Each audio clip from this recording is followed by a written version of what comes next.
오늘 저에게 주시는 말씀은 요한복음 9장입니다.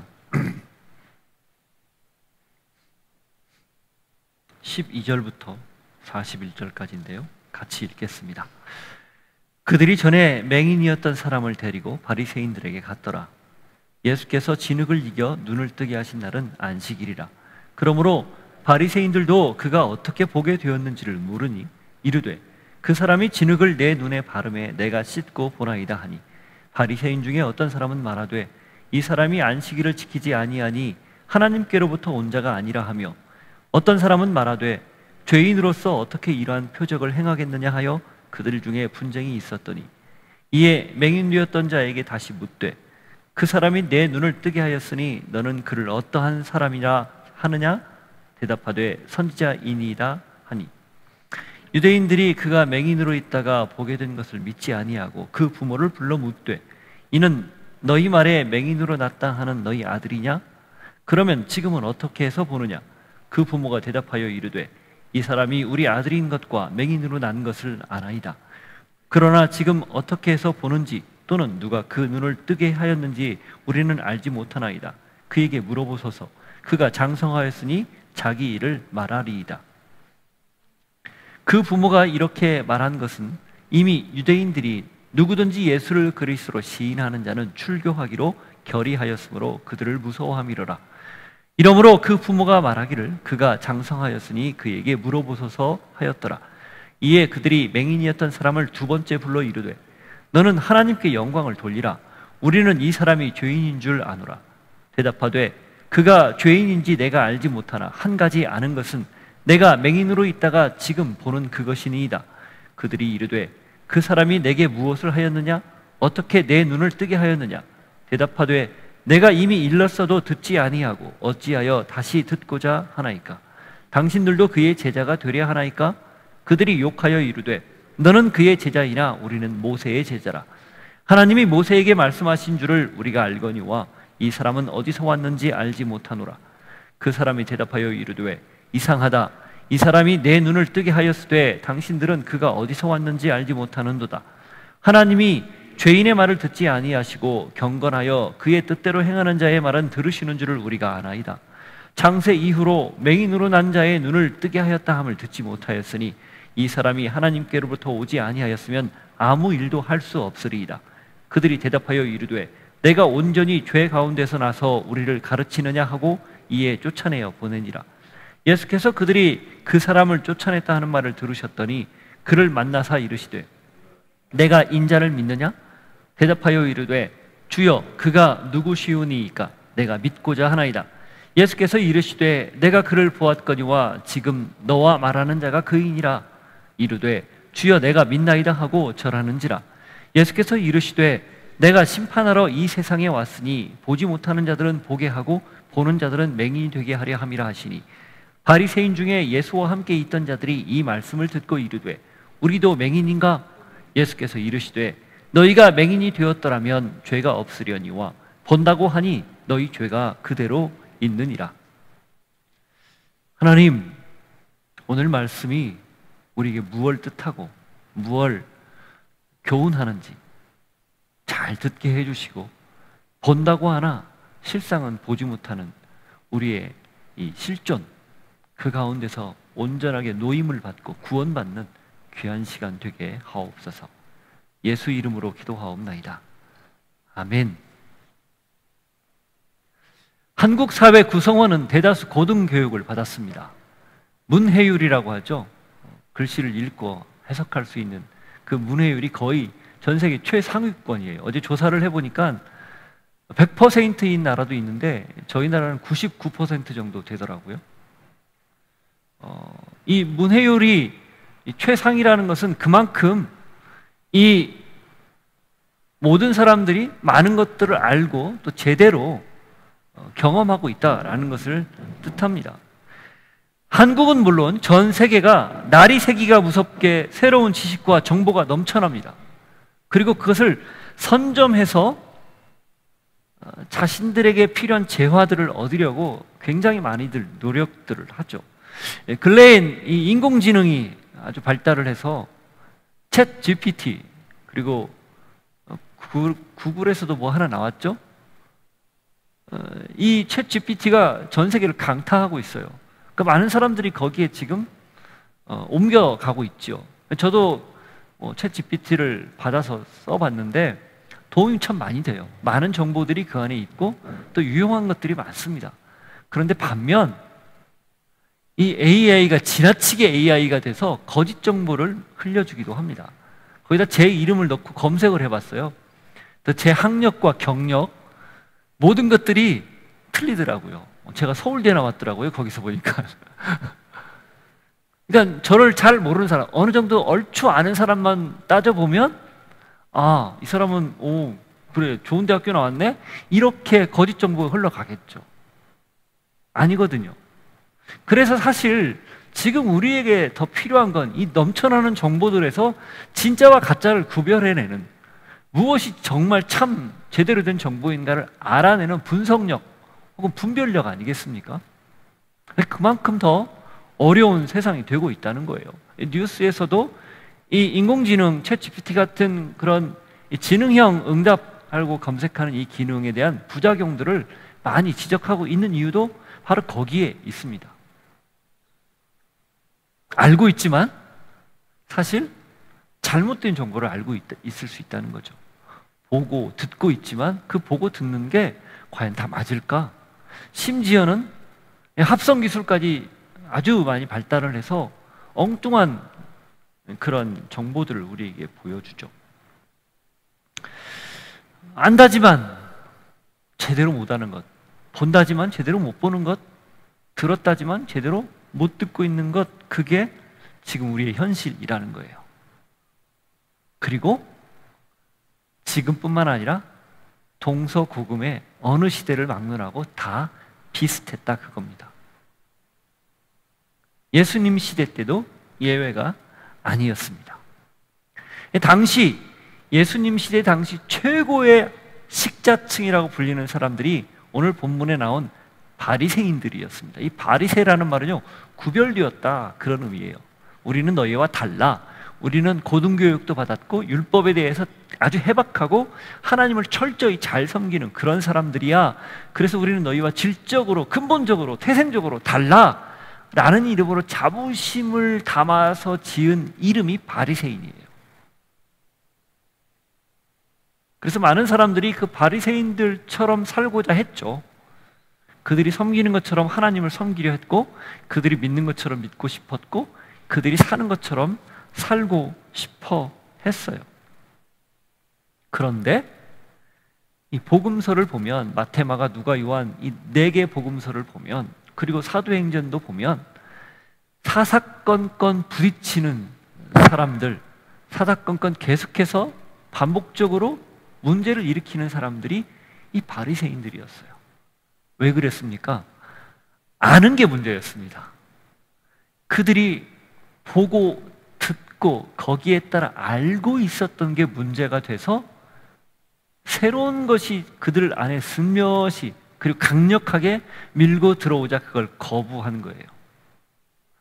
예수님이 바리새인들이 알고 있었던 거와는 전혀 다른 이야기들을 가르치고 사람들이 거기에 훅 몰려들어서 일종의 센세이션을 일으키니까 거부감이 일어나는 거예요. 왜 우리가 알고 있는 것과 저자가 알고 있는 것, 저자가 가르치는 건 다르지? 왜 저자는 우리에게 대해서 이렇게 심각하게, 심하게 욕을 해대지? 그러면서 온몸으로 거부했던 사람들, 그들이 바로 바리새인들이었던 거죠. 그리고 그들의 그 잘못된 생각이 결과적으로는 예수님의 대적자라는 그 타이틀을 떼지 않게 했고, 결과적으로는 십자가에 못 박는 일까지 서슴지 않았다라는 겁니다. 하나님에 대해서, 율법에 대해서, 성경에 대해서 누구보다 잘 알고 있다고 자부하던 자들이 결과적으로는 살인자가 된 거예요. 알미 하나님의 아들을 죽이는 결과를 낳은 거죠.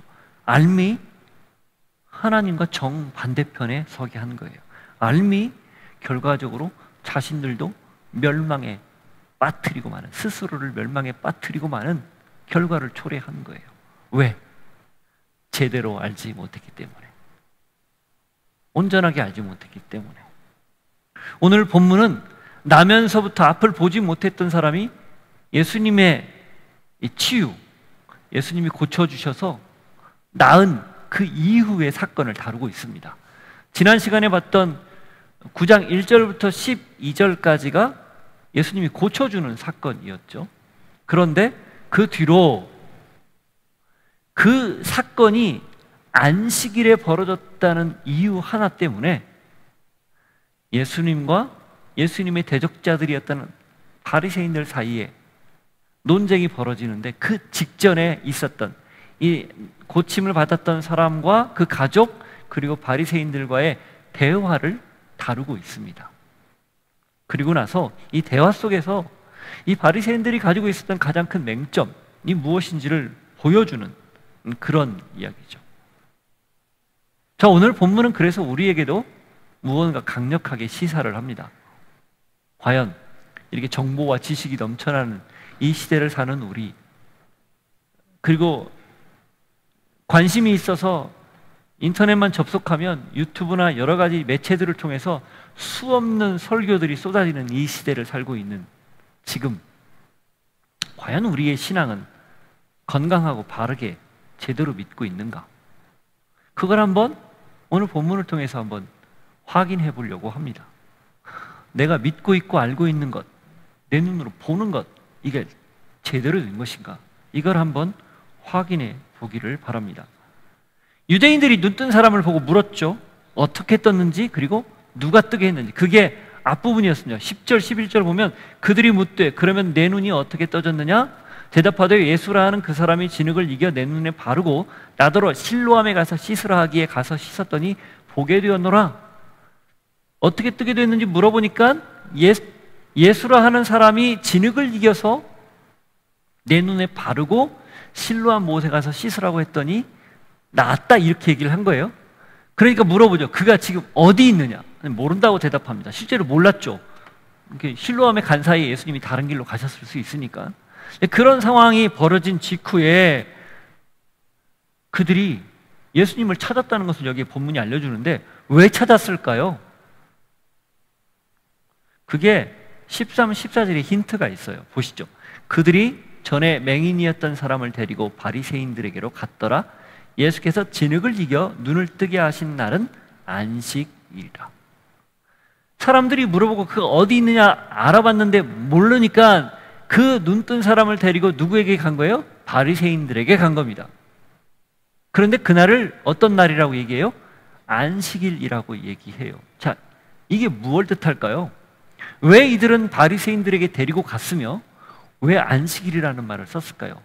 지금 진흙을 눈에 익인 그 예수님의 행위, 그리고 실로암 물에 가서 씻어라, 실로암 연못에 가서 씻으라고 했던 그 말, 그게 지금 문제가 됐다고 판단한 겁니다.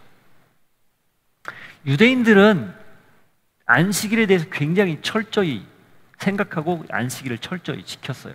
그런데 이 계명 중에 네 번째 계명, 안식일을 지키라, 이 계명이 그냥 거룩하니 지켜라 이렇게밖에 안 나와 있어요. 어떻게 지키라는 건지 구체적으로 안 나와 있습니다. 안식일을 지키긴 해야 되는데 어떻게 지키는 게 안식일을 지키는 건가? 단지 그냥 그날 아무것도 일하지 않고 가만히 있는 게 지키는 건가? 라고 생각을 한 거죠. 그런데 사람들이, 유대가 멸망을 당했잖아요. 바벨론에 의해서 멸망당했잖아요. 그 멸망당하지 않을 거라고 그렇게 철저하게 약속을 받았는데 멸망당했거든요. 그러니까 포로로 잡혀가서 자신들이 왜 멸망당했는지 복귀해 본 거예요. 따져봤더니 여러 가지 잘못이 있는데 그 뒤에 가장 결정적인 게 안식일을 제대로 지키지 못해서 우리가 망했구나, 그렇게 결론이 난 겁니다. 그래서 포로로 잡혀갔던 사람들이 나중에 귀환해서 새로운 공동체를 만들 때 어떤 걸 가장 중요하게 여겼냐면 안식일은 철저히 지키자. 그래서 그때부터 안식일을 지키는 규정들을 만들기 시작했어요. 이 미시나, 성경 탈무드, 미슈나, 이게 세 개가 유대 고대 문헌인데 그 중에 바리새인들, 여기 지금 오늘 본문에 나오는 율법을 철저히 지키는 사람들의 그 전승을 기록한 책이 미슈나라는 책인데, 그 책에 의하면 안식일을 지키는 규정 39가지가 나옵니다. 그냥 하나만 얘기했는데 39가지의 규정이 나오는데, 그 중에 굳이 몇 가지만 소개를 한다면 이런 거예요. 제가 하도 복잡하고 많아서 써왔어요. 그냥 읽어드릴 테니까 보세요. 바느질 하면 안 되는 거예요. 바느질. 그 다음에 타작, 밭 가는 일, 농작물을 거두어 들이는 일, 곡식단 묶는 일, 그 다음 곡식을 까부는 일, 심지어 이런 규정도 있습니다. 두 글자를 쓰는 일. 아멘도 못 써요. 그러니까 두 글자 쓰는 일. 그 두 글자를 쓰기 위해서 두 글자를 지우는 일. 웃기죠? 그 다음 불을 켜는 일, 불을 끄는 일. 아니, 밥을 먹어야 되잖아요. 근데 그것도 못하게 해놨어요. 그것도 일이라고 규정을 해놓은 거예요. 심지어는 망치질, 물건 옮기는 것, 이런 것까지 전부 39가지를 규정을 해놨어요. 제가 이걸 쭉 어제 39개를 전부 봤더니 안식일에 아무것도 하지 않고 집에서 그냥 있으면 되겠더라고요. 그러면 지키는 거더라고요. 자, 이걸 어릴 때부터 철저하게 훈련받고 자란 사람들이에요. 그런데 진흙을 이겼다? 일한 거예요. 벌써 한 가지 걸렸는데, 실로암 물에 가서 씻어라? 대략 학자들의 연구에 따르면 그 실로암 물이 한 2km 남짓 거리가 됐다고 그래요. 근데 안식일 규정에 의하면 이 바리새인들은 1km 정도까지는 된다 허용을 했습니다. 2배. 그런데 이 에세나파라고 하는 금욕주의자들이 있는데, 그 사람들은 500m까지로 규정을 했어요. 굉장히 엄격하게 한 거죠. 그러니 실로암 물에 갔다 온 것 자체가 일단은 안식일 규정을 어긴 거예요. 자, 보세요. 나면서부터 눈을 보지 못했던 사람이 눈을 뜨는, 이 사람 표현대로라면 창세 이후에 이런 일은 없었다라고 할 만큼 놀라운 기적이 벌어졌는데, 사람들의 반응이 뭐예요? 야, 축하해, 너 잘됐다, 이제는 새로운 세상을 보게 됐으니 얼마나 좋으냐. 축제를 벌이거나 축복을 하는 일은 고사하고, 당장 뭐부터 생각한 거예요? 머릿속에 안식일 어겼네, 이거 문제네. 그러니 누구에게 데려간 거예요? 안식일 어긴 걸 판단하는 바리새인에게 데려간 겁니다. 제가 이 얘기를 왜 이렇게 장황하게 길게 할까요? 이들에게는 사람이 새로운 생명을 얻는 것 중요하지 않았어요. 보지 못하던 사람들이 보게 되는 것 별로 대수롭지 않았어요. 안식일을 지켰느냐 지키지 않았느냐, 이게 중요했던 거예요. 자기들이 평생 습득하고 배워왔던 것, 그걸 지키느냐 지키지 않느냐, 그 규율을 어기느냐 어기지 않느냐, 이게 더 중요했던 거예요.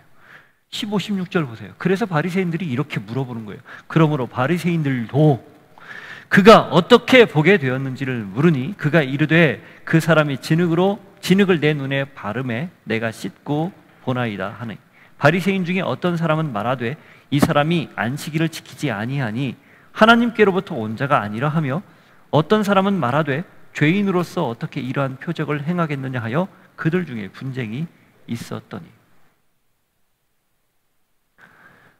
안식일을 지켰다면 하나님의 아들로 인정을 하겠지만, 지금 안식일을 어겼기 때문에 아무리 기적이 일어났다 해도 이건 하나님의 아들로 인정할 수 없다.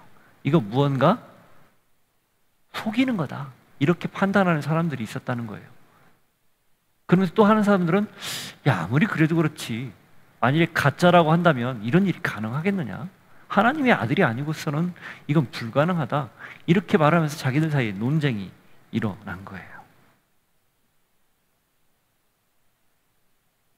뭐가 문제예요? 자기들 틀에 갇혀서, 자기들 프레임에 갇혀서 그 프레임으로만 세상을 보는 거예요. 우리라고 예외일까요? 우리 역시 일정한 프레임이 다 있습니다. 내가 익숙한 프레임이 있고요, 내가 습득하고 훈련받은 프레임이 있어요. 이데올로기든 아니면 어떤 사회나 돌아가는 세상에 대한 이치든 다 자기의 프레임이 있어요. 신앙은 뭘까요? 그 프레임을 깨트리고 그 프레임을 완전히 무너뜨리고 하나님이 원하는 시선, 하나님이 원하는 그 프레임으로 보는 것, 이게 신앙이에요. 그래서 고통스러운 거예요. 왜냐? 내가 알고 있었던 것, 내가 지금까지 신념체계를 확고부동하게 믿고 있었던 것이 순간 무너져야 되기 때문에, 내가 그동안 배우고 익혀왔던 그 많은 지식과 그 많은 정보와 그 많은 경험, 이게 사실은 전부 다 돈이 될 수 있는 것들인데 그걸 일순간 포기해야 되기 때문에 어려운 거죠. 여러분, 신앙은 그냥 그저 믿어, 하나님이 말씀하셨으니까 그냥 믿어야 돼, 그 막무가내식으로 밀어붙이는 건 신앙 아니에요. 그건 미신일 수 있습니다. 고민하고 생각하고 갈등하고, 그래서 그걸 가지고 밤을 새가면서 이게 옳은 건지 이게 진리인지 아닌지 끊임없이 되묻다가 그게 진짜라는 사실을 발견하고 내 삶의 완전한 변화, 완전한 터닝 포인트가 일어나는 것, 이게 신앙의 출발이에요. 우리는 착각합니다. 교회 다니면 그냥 신앙 가졌다고. 교회 다니지 않더라도 예수님에 대해서 좀 알고 있으면 신앙 가졌다고 착각해요. 아니에요. 그러면 뭐가 내 삶에서 계속해서 부딪혀요? 뭐하고 부딪혀요? 나와 다른 프레임이 부딪히는 거예요. 나와 다른 시각들이 자꾸 부딪히는 거죠. 그럼 어떻게 할 건데요? 이중적으로 사는 거예요. 여기에서는 이렇게 살고 여기서는 이렇게 살고. 처음엔 이거 힘들어요. 근데 여러분, 사람은 얼마나 적응을 잘하는지 모릅니다. 시간이 지나면 이게 너무 익숙해져요. 아무렇지 않아요. 여기 가면 이 모드, 교회 모드, 세상으로 가면 세상 모드, 아무 갈등이 없어요. 왜 그렇게 잘하는지 묻지 않기로 해요, 서로. 그게 우리의 고민이기 때문에.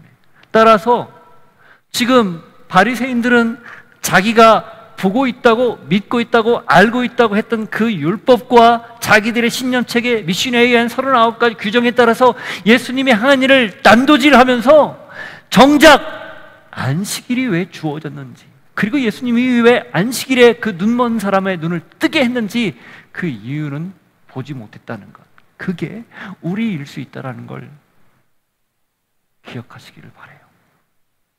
말씀 제목이 본다지만 보지 못하다예요. 우리도 그러고 있을 수 있다는 겁니다. 알고 있습니까? 이 정도는 다 아는 거야? 아니요. 모를 수 있어요. 엉뚱한 걸 알 수 있어요.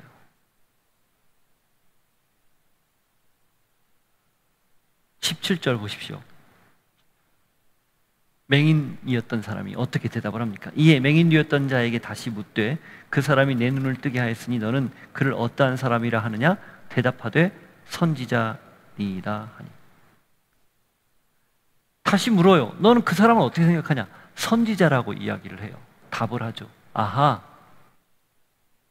그러니까 지금 사실 뒤에 가면 이제 예수님을 만나지만 그때까지는 이 사람도 예수님이 자기의 눈을 뜨게는 했지만 메시아라는 생각, 구원자라는 생각은 못했던 거예요. 단지 과거 엘리야나 엘리사처럼 기적을 행했던 선지자들 중에 하나라고만 생각한 거예요.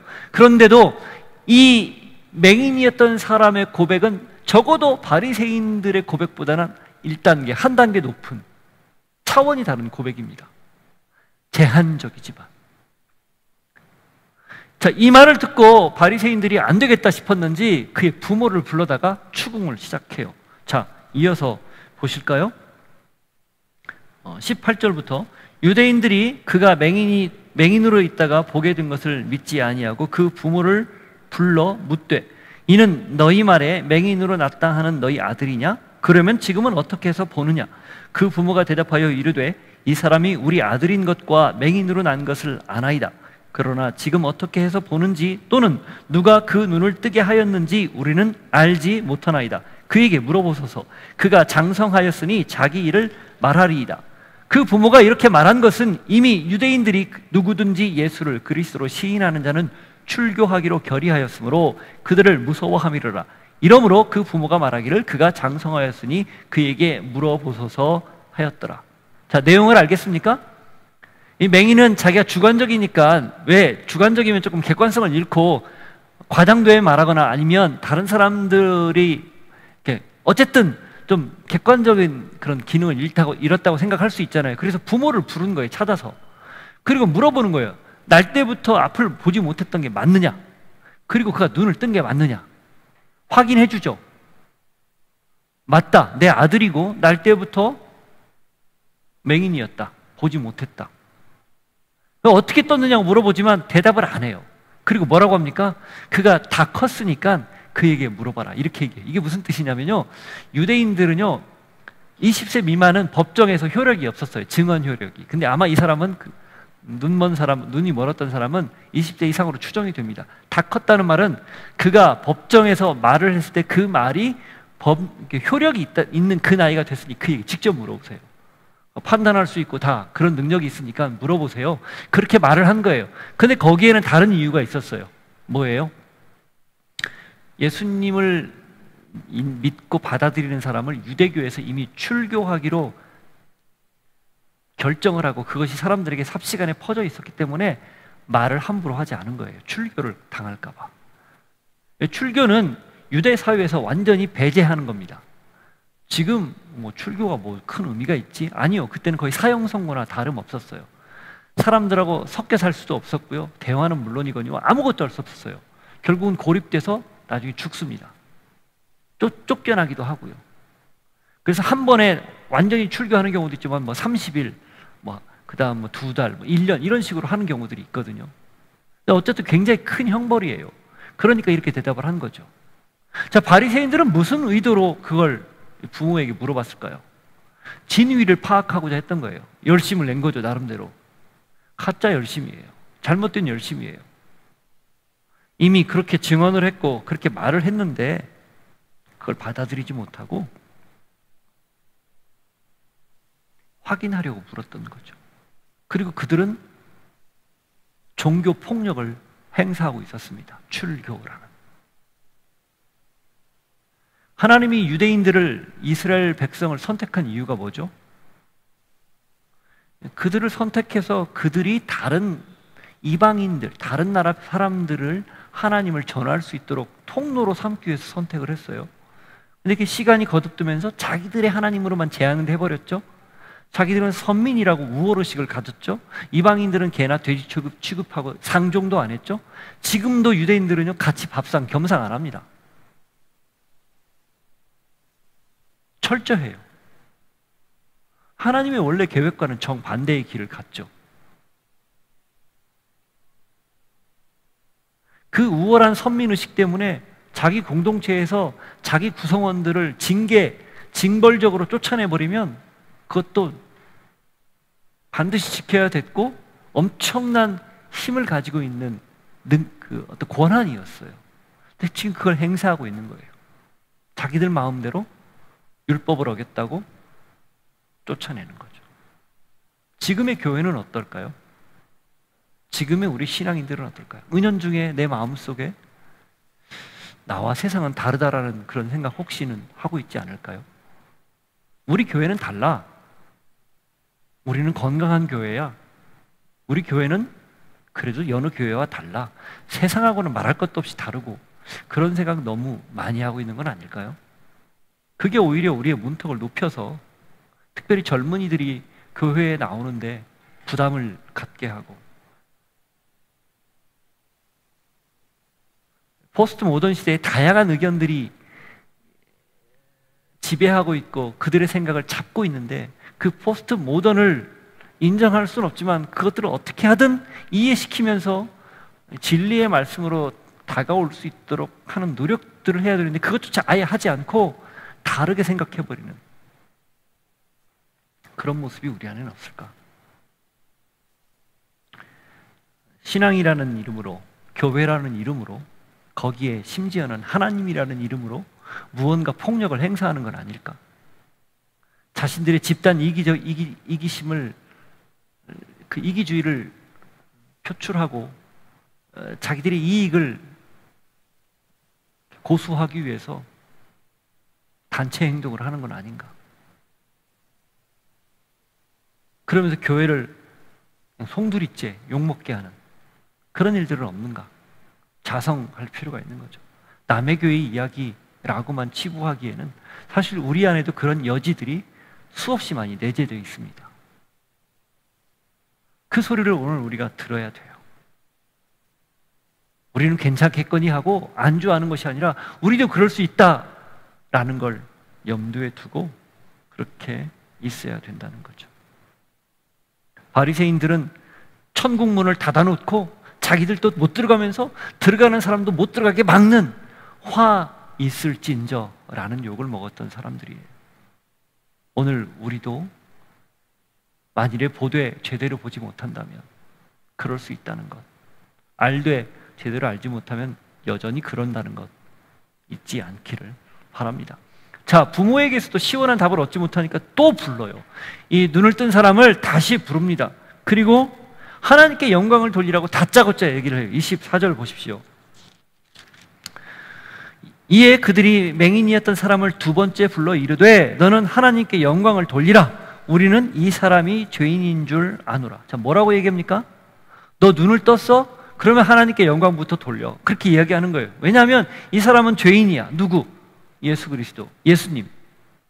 그가 안식일을 범한 거 보니 죄인이야. 그래서 눈을 뜨게 한 건 그가 한 게 아니야. 그냥 하나님이 기적을 베풀어 주신 거야. 그러니 하나님께 영광을 돌려. 그게 맞아. 이렇게 말하는 거죠. 자기들이 틀렸다는 건 생각도 안 했을 거예요. 상상조차 못했을 겁니다. 여전히 자기들이 맞다는 생각에 자기들의 주장을 지금 펼치고 있는 거죠. 종교인의 전형이에요. 나는 맞고 너는 틀리다.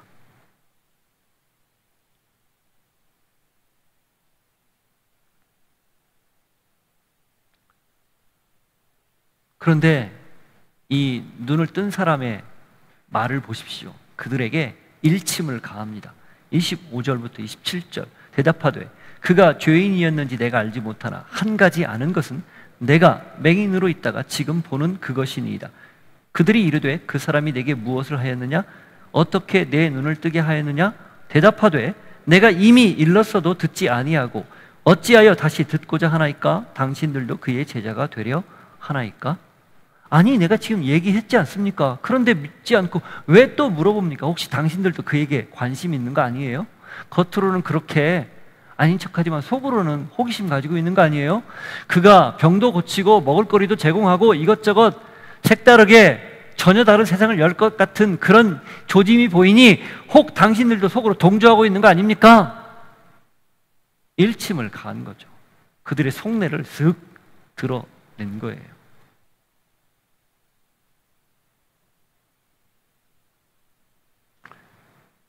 속이라도 들킨 것이냐? 바리새인들이 발끈합니다. 그리고 논쟁이 이어져요. 28절부터 38절, 33절. 그들이 욕하여 이르되 너는 그의 제자이나 우리는 모세의 제자라. 하나님이 모세에게는 말씀하신 줄을 우리가 알거니와 이 사람은 어디서 왔는지 알지 못하노라. 그 사람이 대답하여 이르되 이상하다. 이 사람이 내 눈을 뜨게 하였으되 당신들은 그가 어디서 왔는지 알지 못하는도다. 하나님이 죄인의 말을 듣지 아니하시고 경건하여 그의 뜻대로 행하는 자의 말은 들으시는 줄을 우리가 아나이다. 창세 이후로 맹인으로 난 자의 눈을 뜨게 하였다 함을 듣지 못하였으니 이 사람이 하나님께로부터 오지 아니하였으면 아무 일도 할 수 없으리이다. 이상하다고 여기는 거예요. 자기들은 모세의 제자라고 말을 하는 거죠. 그런데 그가 어디서 왔는지도 모른다고 얘기도 해요. 아니요, 다 알고 있었어요. 나사렛 출신이라는 거, 저기 북쪽 시골에서 온 출신이라는 거 다 알고 이미 호구조사 다 끝나고 알고 있었어요. 그러니 나사렛에서 무슨 좋은 게 나겠느냐. 나사렛은 전통적으로 이방 변방인데 거기에서는 선한 것이 난 적이 없다. 그래서 무시했었지 않습니까? 다 알고 있었어요. 근데 모른 척하는 거예요. 그러니 이 사람도 이상하다. 당신들이 모를 리가 없는데 왜 이렇게 말하는지 모르겠다. 이런 얘기를 주고받는 거예요. 그래서 무엇을 얘기합니까? 너희들 말이 틀렸다는 거예요. 창세 이후로 눈을 뜨게 하는 이 기적, 일어난 적을 내가 들어본 적이 없는데 그가 하나님의 사람이 아니고서는 도무지 이런 일은 버릴 수 없는 그런 분이다. 그런데 당신들 그것을 믿지 못하는구나. 다 알고 있으면서도 믿지 않는구나. 당신들 틀에 갇혀서, 그 말이에요. 핵심을 정확하게 찝은 거죠. 그러니 뭐라고 얘기해요? 그들이 대답하여 이르되 34절, 내가 온전히 죄 가운데서 나서 우리를 가르치느냐 하고 이에 쫓아내어 보느니라. 네 주제에 우리를 가르쳐? 뭐 이런 말이에요, 한마디로 말하면. 너는 죄 가운데 태어나서 율법도 어기고 너도 안식일을 범했으면서 감히 우리를 가르친다고? 그렇게 말을 한 겁니다. 끝까지 인정 안 하는 거예요. 생각을 해보면 그도 그럴 것이, 이 날 때부터 눈을 보지 못했으니까 어떻게 살았겠어요? 부모의 덕을 보며 살았겠지만 어쨌든 어렵게 살았지 않았겠어요? 뭘 제대로 배웠겠습니까? 그런 자에게 이 가슴이 확, 가슴에 밀고 들어오는 이 찔리는 말을 들었으니 그냥 안절부절하는 거예요. 그러니까 어떻게 해요? 쫓아내버린 거예요. 그래서 학자들은 이 쫓아냈다는 말이 그냥 단순히 거기에서 그 신문하던 현장에서 밖으로 쫓아냈다, 이 말도 되지만 그를 출교했다, 아마 30일 출교라고 추정하는 사람도 있습니다. 뭐가 맞는지는 모르겠어요. 그러나 한 가지는 분명해요. 더 이상 안 되니까 밀어낸 거예요. 기회를 놓친 거죠. 이게 어쩌면 자신의 틀을 바꾸고 싶어 하지 않는 사람들이 가지고 있는 전형적인 자기 방어 기제입니다. 쫓아내고 밀어내고 모른 척하고 외면하고 이러는 거죠. 자, 성경은 이렇게 해서 스토리가 끝날 것 같은데 아니에요. 마치 부록처럼 그 다음 이야기가 이어집니다. 예수님이 그 눈을 뜨게 된 사람을 찾아가는 이야기예요. 35절부터 읽어보겠습니다. 35절부터 39절까지. 예수께서 그들이 그 사람을 쫓아냈다 하는 말을 들으셨더니 그를 만나사 이르시되 내가 인자를 믿느냐? 대답하여 이르되 주여 그가 누구시오니까 내가 믿고자 하나이다. 예수께서 이르시되 내가 그를 보았거니와 지금 너와 말하는 자가 그이니라. 이르되 주여 내가 믿나이다 하고 절하는지라. 예수께서 이르시되 내가 심판하러 이 세상에 왔으니 보지 못하는 자들은 보게 하고 보는 자들은 맹인이 되게 하려 함이라 하시니. 여기 보면 그 사람을 쫓아냈다 하는 말을 예수님이 들었다라고 되어 있어요. 그리고 어떻게 돼요? 그를 만납니다. 그리고 묻습니다. 네가 인자를 믿느냐? 이 인자라는 말은요, 이 유대인들에게는 인자 하면은 그냥 딱 정확하게 그리스도, 메시아로 이렇게 딱 통칭이 됩니다. 알게 돼 있어요. 이게 사람의 아들, son of man이라는 건데 그 인자라는 칭호는 메시아에게 국한된 칭호였어요. 그러니까 네가 인자를 믿느냐? 그 말은 네가 메시아를 믿느냐? 그 말이에요. 당연히 믿죠. 그가 누군지는 모르는 거예요. 그래서 묻는 거예요. 그 인자가 누굽니까? 너하고 말을 하는 내가 그다. 이렇게 얘기를 한 거예요. 내가 바로 메시아다. 지금 그렇게 밝힌 거죠. 자, 예수님이 처음에 그를 알고 있었어요. 알고 보면서 날 때부터 맹인되었던 사람을 보고 제자들의 질문이 나왔었죠. 누구의 죄입니까? 그럴 때 그의 죄도 아니고 부모의 죄도 아니고 하나님이 하시는 일을 드러내고자 그가 지금 날 때부터 맹인이 되었다라고 예수님이 설명을 했고 고쳐주셨어요. 그리고 나서 하나님이 하시는 일이 무엇인지를 알게 되었죠, 사람들이. 그리고 누구보다도 맹인이었던 이 사람이 가장 직접적으로 경험을 한 당사자예요. 그것으로 끝인가? 그렇게 끝났으면 이 사람은 예수님을 선지자로 알았을 거예요. 아까 나온 것처럼. 그런데 그렇게 해서 쫓겨난 그 사람을 외면하지 않고 듣고 찾아가서 만나서 자신이 메시아라는 사실을 지금 밝히고 있고 믿고 받아들이게 하는 거예요. 사실 1절부터 여기까지 일련의 모든 과정은 바로 요게 최종 목적이었습니다. 그 맹인으로 하여금, 눈을 뜬 사람으로 하여금 예수를 받아들이고 믿게 하려는 거죠. 과거에는 너가 보지 못해서 빛이 입자로 각막에 맺히는 것을 보지 못해서 세상이 어떻게 되는지를 몰랐지만 이제는 보게 되었는데 정말 보게 될 사람, 정말 봐야 할 사람, 정말 봐야 할 대상은 누구다? 예수 그리스도라는 것을 알려주는 거예요. 그가 눈을 씻고 실로암에서 눈이 씻겼을 때 처음 본 건 실로암 물, 주변 경관, 그리고 지금까지 여느 사람들, 바리새인들, 이런 사람들이었겠죠. 그러나 누구를 비로소 만난 거예요? 눈을 뜨고 실체, 인자인 예수 그리스도를 비로소 만난 거예요. 그리고 뭐라고 얘기할 겁니까? 내가 믿습니다. 누굴 믿은 거예요?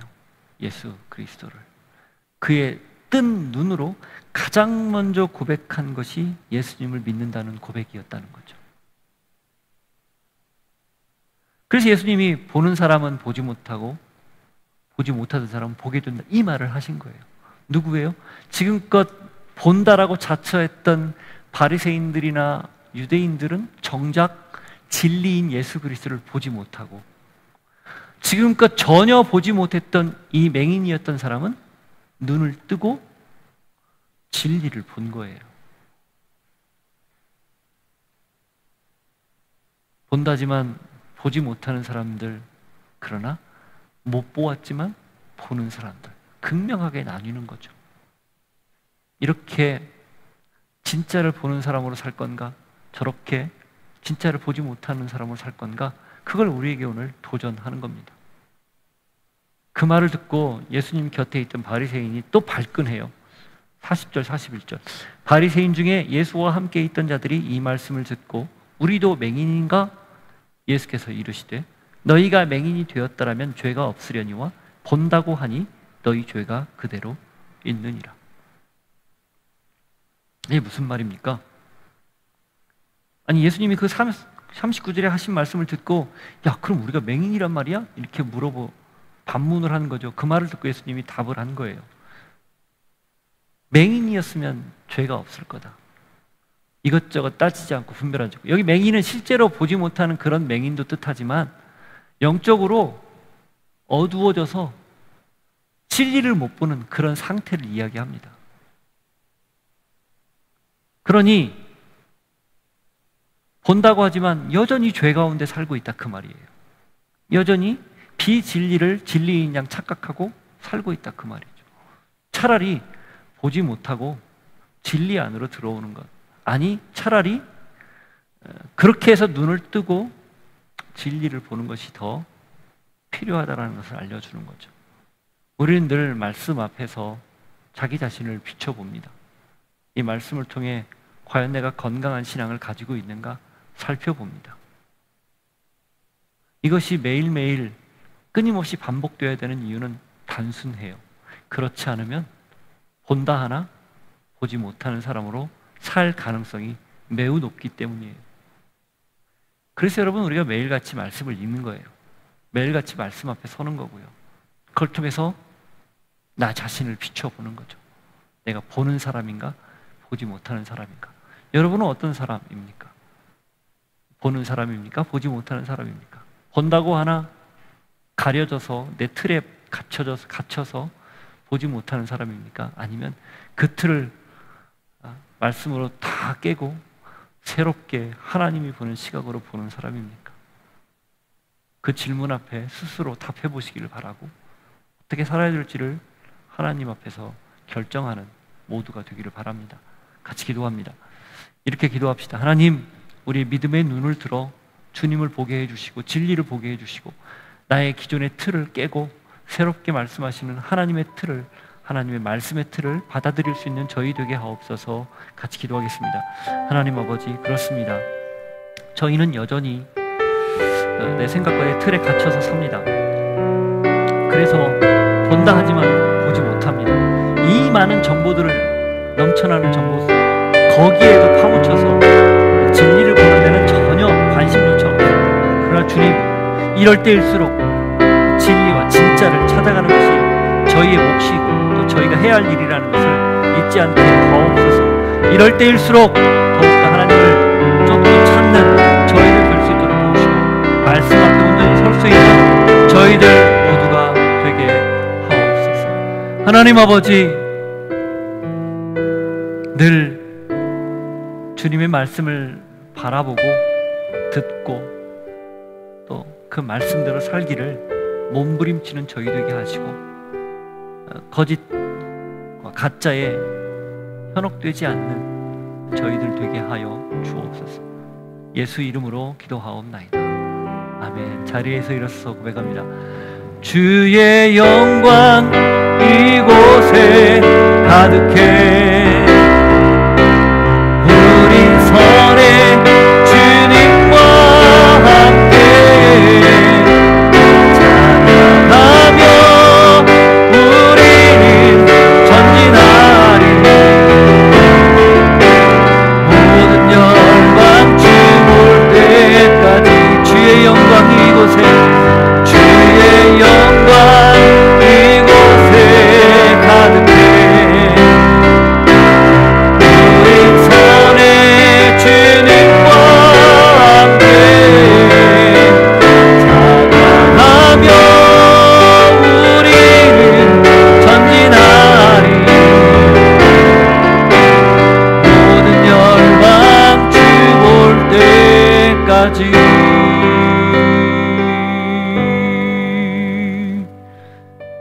주님을 늘 바라보며 말씀을 붙들고 오늘도 진리 안에서 살 수 있는 저희 되게 하여 주옵소서. 그 마음을 담아서 우리의 물질과 시간과 우리 재능과 우리 모든 걸 구별하여 드리오니 받으시고 주님 마음껏 사용하여 주옵소서. 드린 손길, 지금은 예수 그리스도의 은혜와 하나님 아버지의 사랑과 성령님의 교통하심이 본다지만 보지 못하던 우리를 이제 참것을 보며 진리를 따라 살 수 있도록 도전해 주시고 이끌어 주시는 그 하나님의 은혜에 감사하여 주님 오늘도 제대로 보고 주님 뜻대로 살겠습니다 결단하고 고백하는 이 자리에 머리 숙인 주의 백성들 머리 위에, 저들의 삶의 자리 위에 이제로부터 영원토록 함께 하시기를 간절히 축원하옵나이다. 아멘.